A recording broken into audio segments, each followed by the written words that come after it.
Bismillahirrahmanirrahim. Assalamualaikum warahmatullahi wabarakatuh. Darsu Arif Bakuama di sini di Toiba TV. Hari Sabtu tanggal 24 Mei 2025.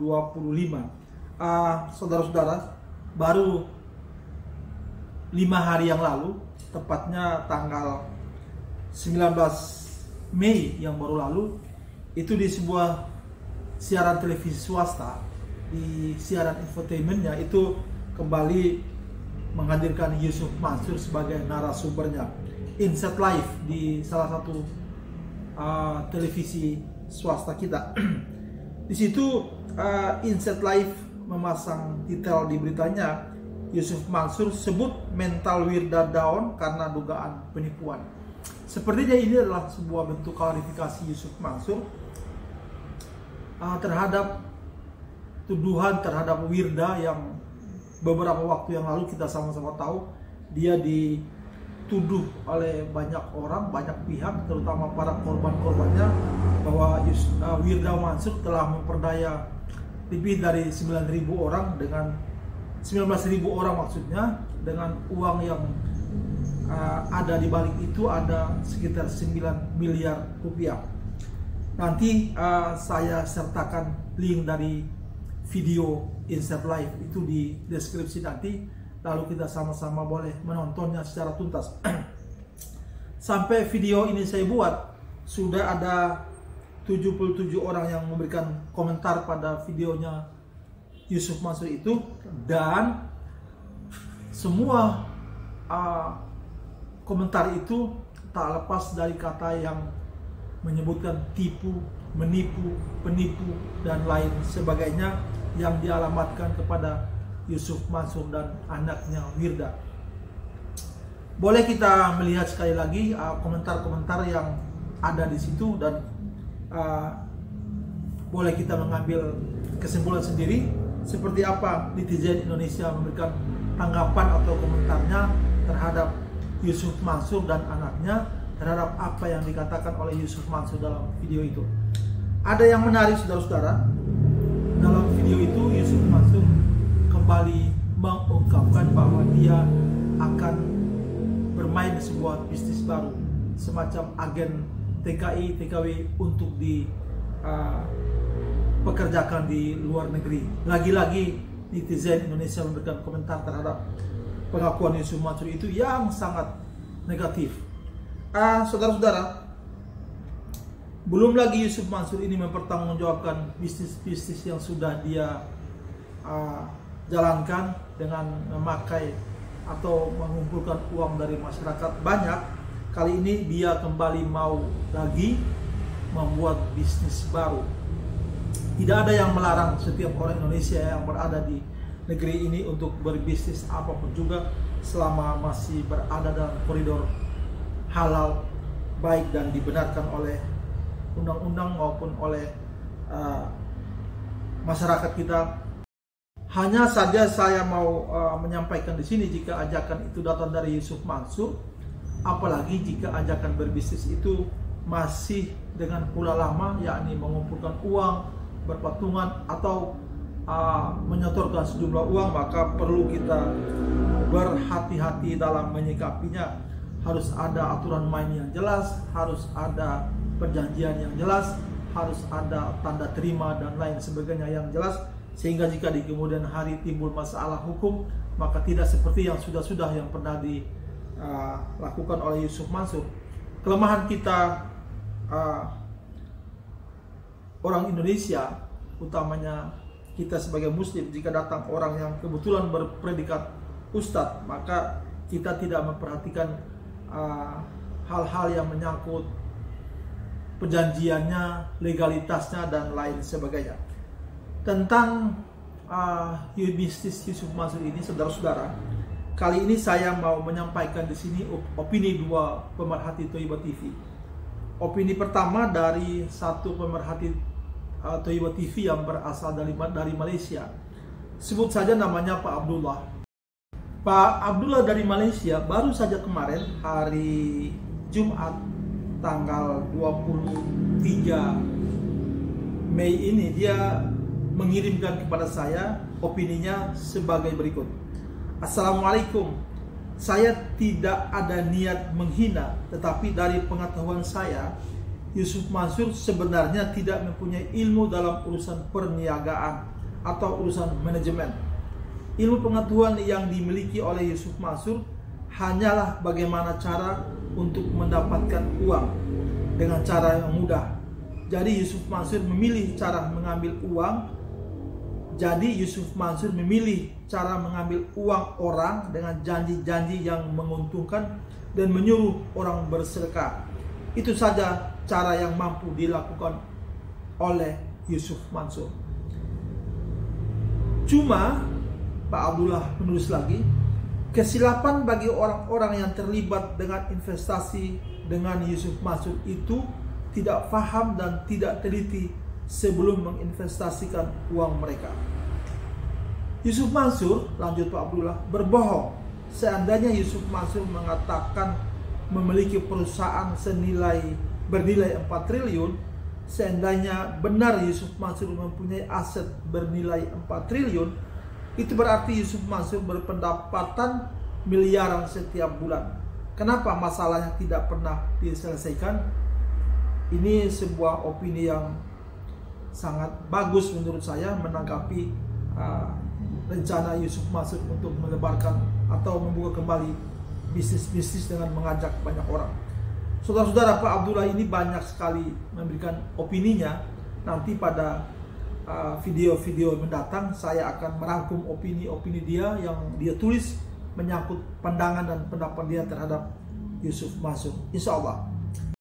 Yang berikut saudara-saudara, Pak Ali Syarif, kembali lagi Pak Ali Syarif kembali mengirim saya opini dia tentang bisnis yang dikembangkan oleh Yusuf Mansur dengan mengajak umat untuk berpartisipasi dalamnya. Pak Ali Syarif pada tanggal 16 yang baru lalu membuat sebuah opini tentang bisnis Yusuf Mansur. Di situ dia memberikan judul beragama lewat dusta, Yusuf Mansur dan bisnis ilusi yang dibungkus surga.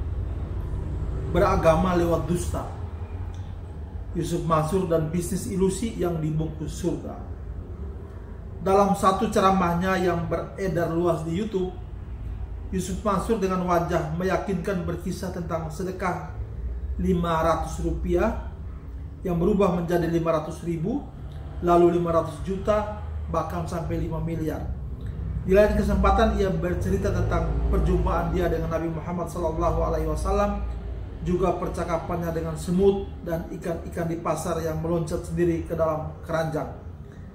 Cerita-cerita ini saudara-saudara begitu menakjubkan, dramatis, dan tentu saja mendapatkan tepuk tangan serta tangis haru dari jamaah yang memadati sebuah majelis.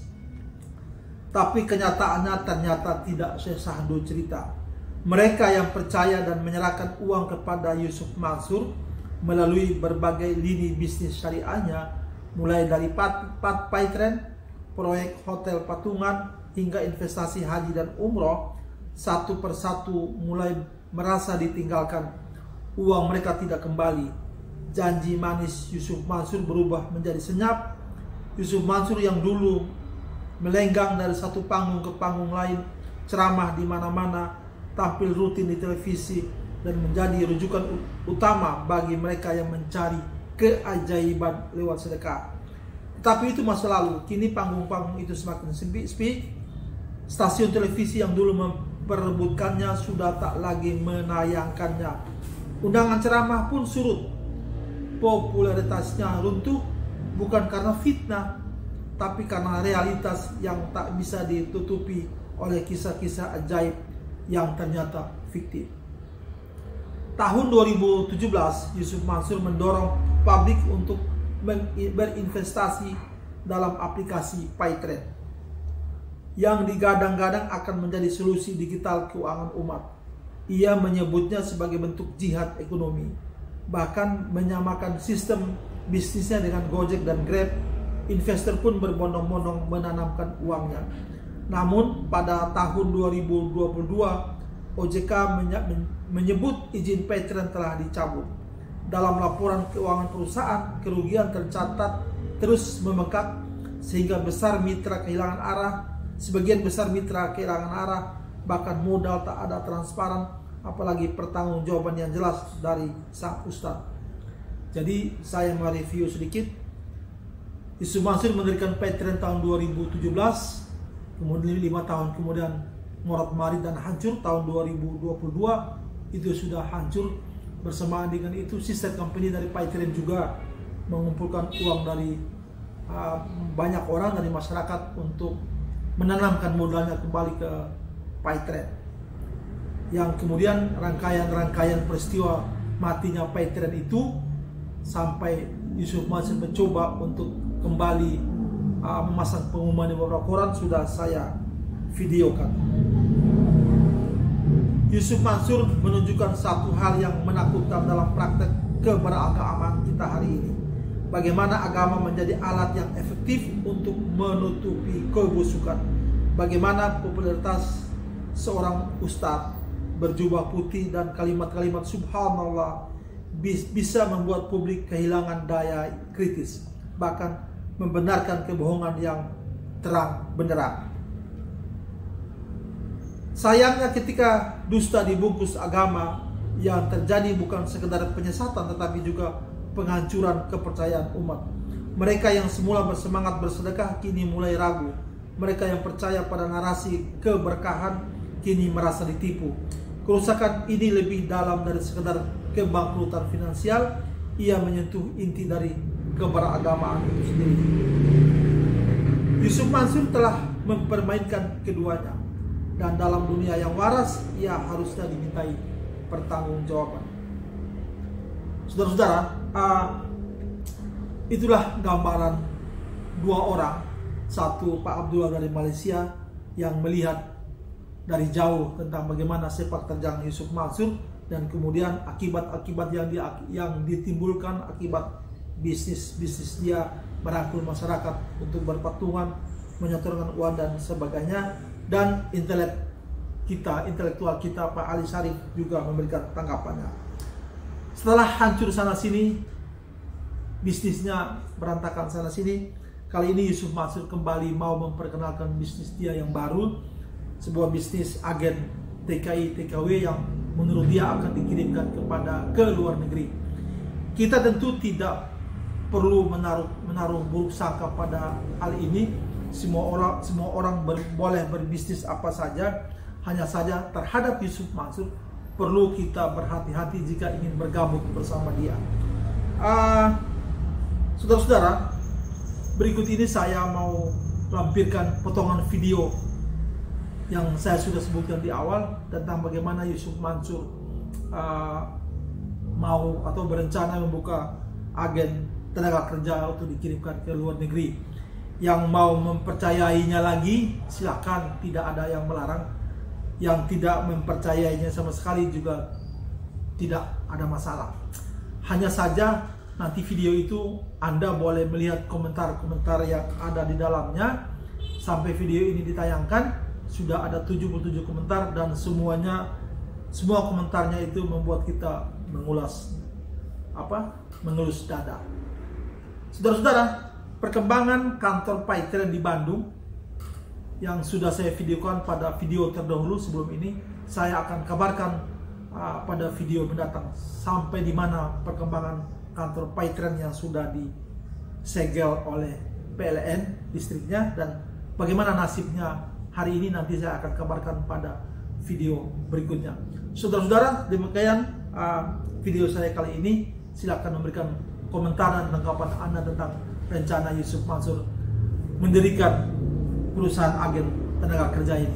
Semoga bermanfaat video saya. Sampai jumpa pada video berikutnya. Billahi taufiq wal hidayah. Wassalamualaikum warahmatullahi wabarakatuh.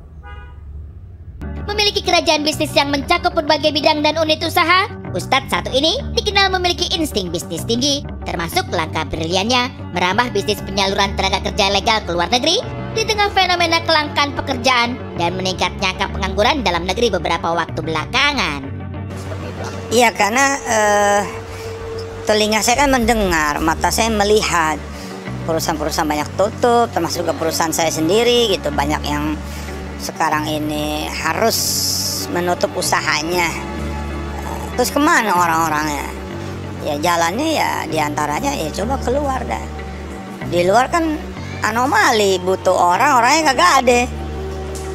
Kan butuh orangnya nggak ada. Sampai pekerjaan-pekerjaan seperti apa, kasir, porter, sopir bis, sopir alat berat, itu kan skill yang orang Indonesia tuh banyak yang bisa. Nggak bisa juga kita bisa bikin bisa kok, pelatihan kan. Bahkan kayak gini loh, nggak usah lah dia jadi chef, dia jadi front aja. Front tuh yang suka nyatetin berapa orang, berapa meja gitu, berapa kursi. Itu aja tuh banyak banget di Dubai, di Emirat Arab. Mudah-mudahan lah saya bisa jadi penyambung teman-teman dalam ikhtiar mencari duit.